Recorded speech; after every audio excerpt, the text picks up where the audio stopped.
Primeira carta de Pedro, capítulo 1. Saudação. Eu, Pedro, apóstolo de Jesus Cristo, escrevo esta carta ao povo de Deus que vive espalhado nas províncias do Ponto, Galácia, Capadócia, Ásia e Bitínia. Vocês foram escolhidos de acordo com o propósito de Deus, o Pai, e pelo Espírito de Deus, vocês foram feitos um povo dedicado a Ele, a fim de obedecerem a Jesus Cristo e ficarem purificados por meio do seu sangue. Que vocês tenham mais e mais a graça e a paz de Deus. Esperança no meio das provações. Louvemos ao Deus e Pai do nosso Senhor Jesus Cristo. Por causa da sua grande misericórdia, Ele nos deu uma nova vida pela ressurreição de Jesus Cristo. Por isso, nosso coração está cheio de uma esperança viva. Assim, esperamos possuir as ricas bênçãos que Deus guarda para o seu povo. Ele as guarda no céu, onde elas não perdem o valor e não podem se estragar nem serem destruídas. Essas bênçãos são para vocês, que por meio da fé são guardados pelo poder de Deus para a salvação que está pronta para ser revelada no fim dos tempos. Alegrem-se por isso, se bem que agora é possível que vocês fiquem tristes por algum tempo, por causa dos muitos tipos de provações que vocês estão passando. Mas essas provações são para mostrar que a fé que vocês têm é verdadeira. Pois até o ouro que pode ser destruído é provado pelo fogo. Da mesma maneira, a fé que vocês têm, que vale muito mais do que o ouro, precisa ser provada para que continue firme. E assim vocês receberão a aprovação, glória e honra no dia em que Jesus Cristo for revelado. Vocês o amam mesmo sem o terem visto e creem nele, mesmo que ainda não estejam vendo. Assim, vocês se alegram com alegria tão grande e gloriosa que as palavras não podem descrever. Vocês têm essa alegria porque estão recebendo a sua salvação, que é o resultado da fé que vocês possuem. Foi a respeito dessa salvação que os profetas perguntaram e procuraram saber com muito cuidado. Eles profetizaram a respeito da salvação que Deus ia dar a vocês e procuraram saber em que tempo e como essa salvação ia acontecer. O Espírito de Cristo que estava nele indicava esse tempo ao predizer o sofrimento que Cristo teria de suportar e a glória que viria depois. Quando os profetas falaram a respeito das verdades que vocês têm ouvido agora, Deus revelou a eles que o trabalho que eles faziam não era para benefício deles, mas para o bem de vocês. Os mensageiros do Evangelho que falaram pelo poder do Espírito Santo, mandados do céu, anunciaram a vocês estas verdades. Essas são coisas que até os anjos gostariam de entender. Uma vida santa. Portanto, estejam prontos para agir, continuem alertas e ponham toda a sua esperança na bênção que será dada a vocês quando Jesus Cristo for revelado. Sejam obedientes a Deus e não deixem que a vida de vocês sejam dominadas por aqueles desejos que vocês tinham quando ainda eram ignorantes. Pelo contrário, sejam santos em tudo o que fizerem, assim como Deus que os chamou é santo. Porque as Escrituras Sagradas dizem: sejam santos, porque eu sou santo, diz o Senhor. Quando vocês oram a Deus, vocês chamam Ele de Pai. E Ele que julga com igualdade as pessoas de acordo com o que cada um tem feito. Portanto, durante o resto da vida de vocês aqui na terra, tenham respeito e temam o Senhor, pois vocês sabem o preço que foi pago para livrá-los da vida inútil que herdaram dos seus antepassados. Esse preço não foi uma coisa que perde o seu valor, como o ouro e a prata. Vocês foram libertados pelo precioso sangue de Cristo, que era como um cordeiro sem defeito nem mancha. Ele foi escolhido por Deus antes da criação do mundo e foi revelado nesses últimos tempos em benefício de vocês. Por meio dele, vocês creem em Deus, que o ressuscitou e lhe deu glória. Assim, a fé e a esperança que vocês têm estão firmadas em Deus. agora que vocês já purificaram pela obediência à verdade, e agora que vocês já têm um amor sincero pelos irmãos na fé, amem uns aos outros com todas as forças e com o coração puro, pois vocês, pela viva e eterna palavra de Deus, nasceram de novo como filhos de um Pai que é imortal, e não de pais mortais. Como dizem as Escrituras Sagradas, todos os seres humanos são como a erva do campo, e a grandeza deles é como a flor da erva. A erva seca e a flor cai, mas a palavra do Senhor dura para sempre. Esta é a palavra que o Evangelho trouxe para vocês. Vamos viralizar a palavra de Deus. Deixa o seu like e se inscreve no canal, porque quando você se inscreve, o YouTube entende que esse é um conteúdo relevante e entrega para mais pessoas. Primeira carta de Pedro, capítulo 2.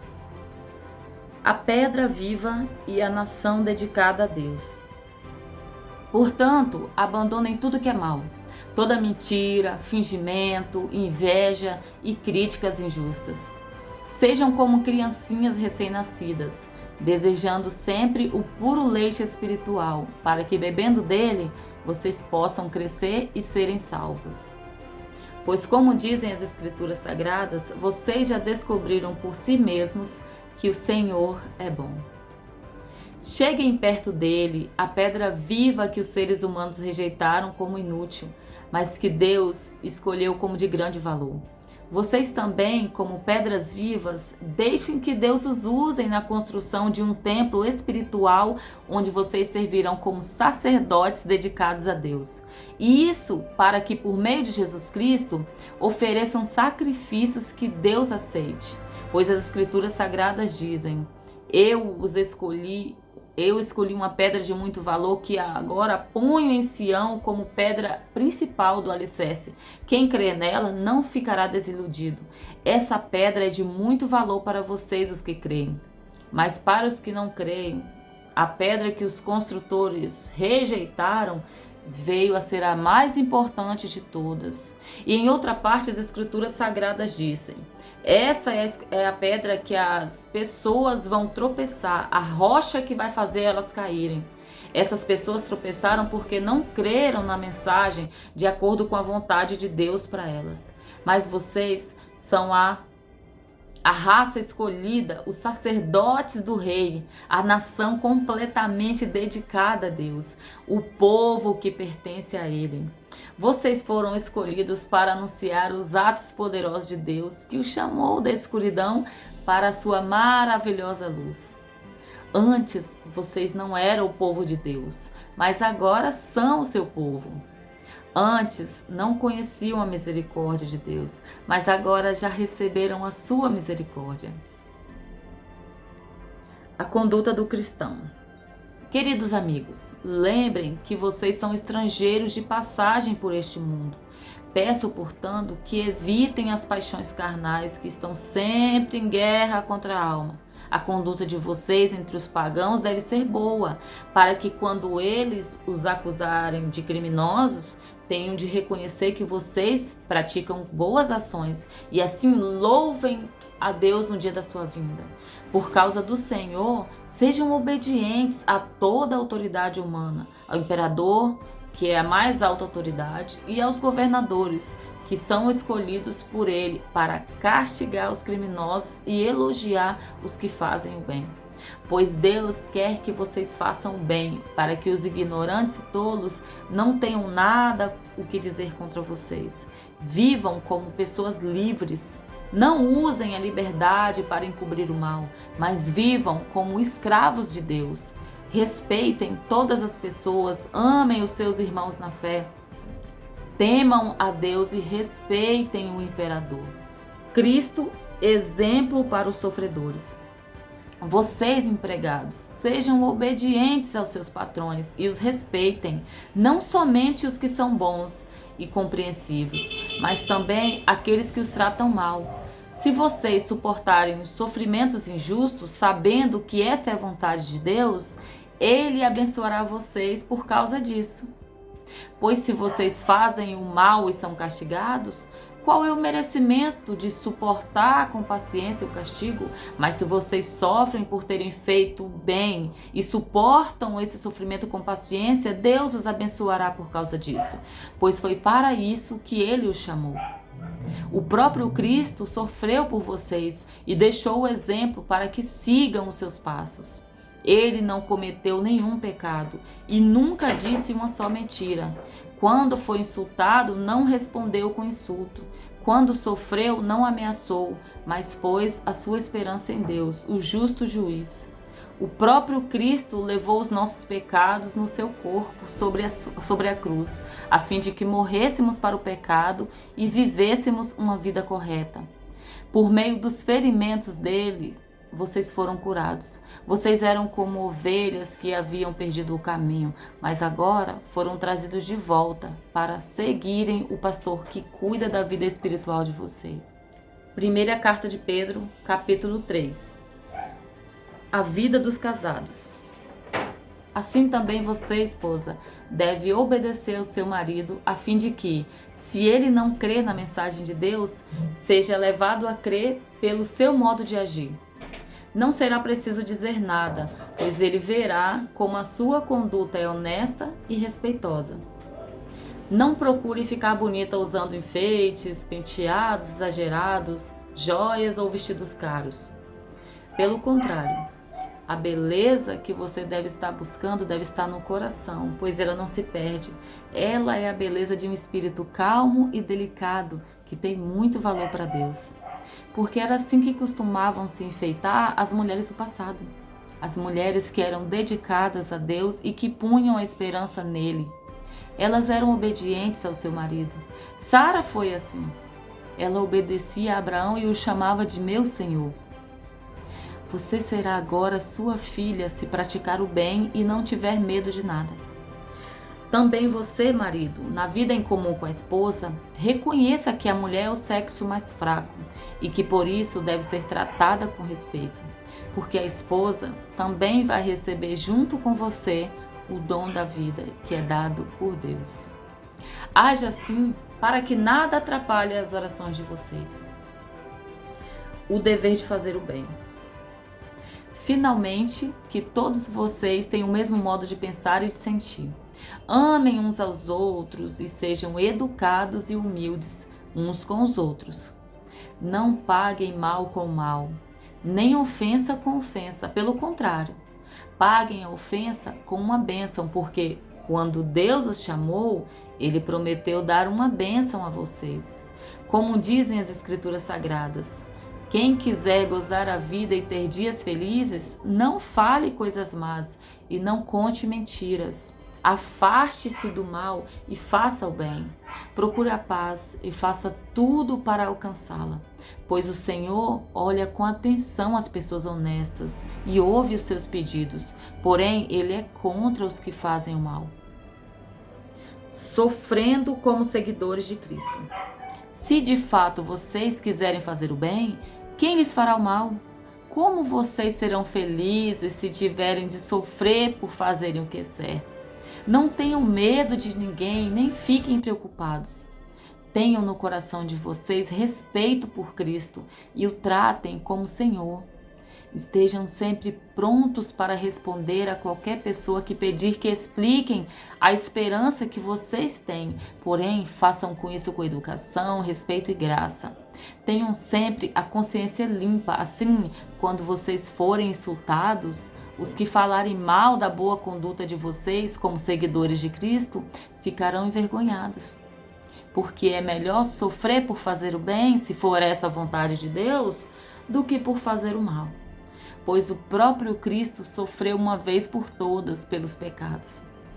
Um homem bom em favor dos maus para levar vocês a Deus. Ele morreu no corpo, mas foi ressuscitado no espírito. E no espírito foi e pregou aos espíritos que estavam presos. Estes eram os espíritos daqueles que não tinham obedecido a Deus. Quando ele ficou esperando com paciência nos dias em que Noé estava construindo a arca. As poucas pessoas que estavam nelas, 8 ao todo, foram salvos pela água. Aquela água representava o batismo que agora salva vocês. Esse batismo não é lavar a sujeira do corpo, mas é o compromisso feito com Deus, o qual vem de uma consciência limpa. Essa salvação vem por meio da ressurreição de Jesus Cristo, que foi para o céu e está do lado direito de Deus, governando os anjos, as autoridades e os poderes no céu. Primeira carta de Pedro, capítulo 4. Vidas transformadas. Por isso, assim como Cristo sofreu no corpo, vocês também devem estar prontos, como ele estava para sofrer. Porque aquele que sofre no corpo deixa de ser dominado pelo pecado. Então, de agora em diante, vivam o resto da sua vida aqui na terra de acordo com a vontade de Deus e não se deixe dominar pelas paixões humanas. No passado, vocês já gastaram bastante tempo fazendo o que os pagãos gostam de fazer.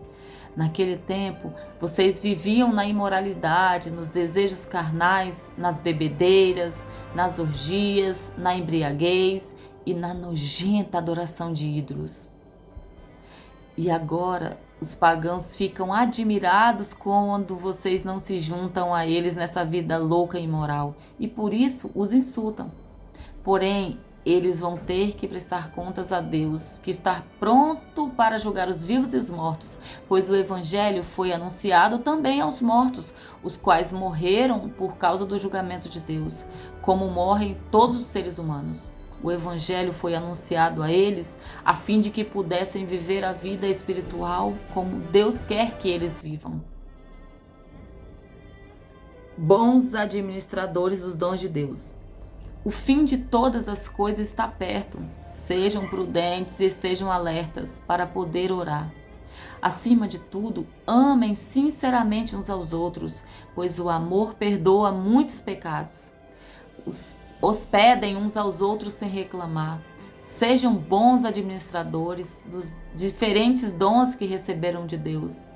Que cada um use o seu próprio dom para o bem dos outros. Quem prega a palavra de Deus. Quem serve, sirva com a força que Deus dá. Façam assim para que em tudo Deus seja louvado por meio de Jesus Cristo, a quem pertencem a glória e o poder para todos sempre. Amém. Tomando parte no sofrimento de Cristo. Meus queridos amigos, não fiquem admirados com a dura prova de aflição pela qual vocês estão passando, como se alguma coisa fora do comum estivesse acontecendo a vocês. Pelo contrário, alegrem-se por estarem tomando parte nos sofrimentos de Cristo, para que fiquem cheios de alegria quando a glória dele for revelada. Vocês serão felizes se forem insultados por serem seguidores de Cristo, porque isso quer dizer que o glorioso Espírito de Deus veio sobre vocês. Se algum de vocês tiver de sofrer, que não seja por ser assassino, ladrão, criminoso ou por se meter na vida alheia. Mas se alguém sofrer por ser cristão, não fique envergonhado, mas agradeça a Deus o fato de ser chamado por esse nome, cristão. Pois o tempo de começar o julgamento já chegou e os que pertencem ao povo de Deus serão os primeiros a serem julgados. Se esse julgamento vai começar conosco, qual será o fim daqueles que não creem no Evangelho de Deus? Como dizem as Escrituras Sagradas, se é difícil os bons serem salvos, o que será daqueles pecadores que não querem saber de Deus? Por isso, os que sofrem, porque essa é a vontade de Deus para eles, deve, por meio das suas ações, entregar-se completamente aos cuidados do Criador, que sempre cumpre as suas promessas. Primeira carta de Pedro, capítulo 5. Conselhos para o povo de Deus. Eu, que também sou presbítero, dou agora conselhos aos outros presbíteros que estão entre vocês. Sou uma testemunha dos sofrimentos de Cristo e vou tomar parte da glória que será revelada. Aconselho que cuidem bem do rebanho que Deus lhes deu e façam isso de boa vontade, como Deus quer e não de má vontade. Não façam seu trabalho para ganhar dinheiro, mas com verdadeiro desejo de servir. Não procurem dominar os que foram entregues aos cuidados de vocês, mas sejam um exemplo para o rebanho. E quando o grande pastor aparecer, vocês receberão a coroa gloriosa que nunca perde o seu brilho. E vocês, jovens, sejam obedientes aos mais velhos, que todos prestem serviços uns aos outros com humildade, pois as Escrituras Sagradas dizem: Deus é contra os orgulhosos, mas é bondoso com os humildes. Portanto, sejam humildes debaixo da poderosa mão de Deus, para que Ele os honre no tempo certo. Entreguem todas as suas preocupações a Deus, pois Ele cuida de vocês. Estejam alertas e fiquem vigiando, porque o inimigo de vocês, o diabo, andam por aí como um leão que ruge, procurando alguém para devorar. Fiquem firmes na fé e enfrentem o diabo, porque vocês sabem que no mundo inteiro os seus irmãos da fé estão passando pelos mesmos sofrimentos. Mas depois de sofrerem por um pouco de tempo, o Deus que tem por nós um amor sem limites e que chamou vocês para tomarem parte na sua eterna glória por estarem unidos com Cristo, Ele mesmo os aperfeiçoará e dará firmeza, força e verdadeira segurança. A Ele seja o poder para sempre. Amém. Saudações! Escrevo a vocês essa pequena carta com a ajuda de Silas, a quem eu considero fiel irmão na fé. Quero animá-los e dar o meu testemunho de que as bênçãos que vocês têm recebido são uma prova verdadeira da graça de Deus. Continuem firmes. A igreja que está em Babilônia, escolhida também por Deus, manda saudações. O meu filho Marcos também manda saudações. Cumprimentem uns aos outros com um beijo de irmão. Que a paz esteja com todos vocês que pertencem a Cristo.